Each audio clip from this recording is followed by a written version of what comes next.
Hey guys, welcome back to our channel. Today, we're getting into something we truly enjoy, which is budgeting paychecks. So today will come from the angle of a retired grade school teacher to highlight some great ways to save more money while tracking your expenses, and hopefully this will help you to enjoy much more expendable income in your retirement.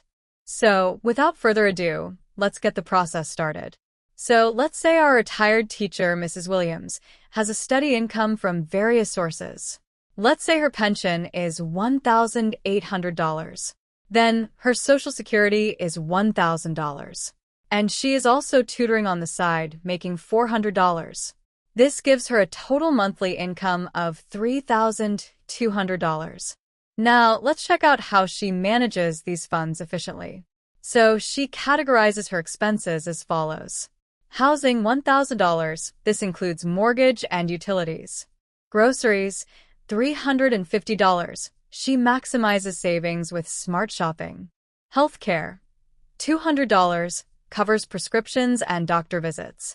Transportation, $150, which is gas and car maintenance.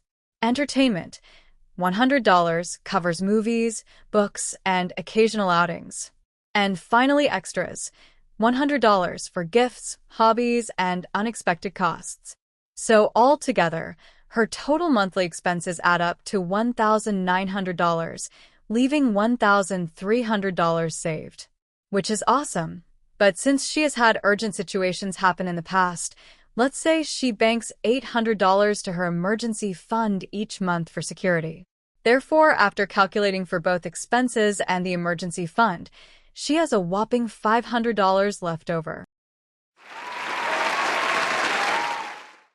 which is still greatly well done. But guys, remember the cost of living is always fluctuating. So to maintain your financial independence and stay out of trouble, be sure to always track your income sources consistently. MagpieSafe is the name of the budgeting software we used in this video, who have also sponsored this video, so be sure to check them out. And if you liked our video, please remember to like, comment, and subscribe for more tips. Until next time, happy budgeting!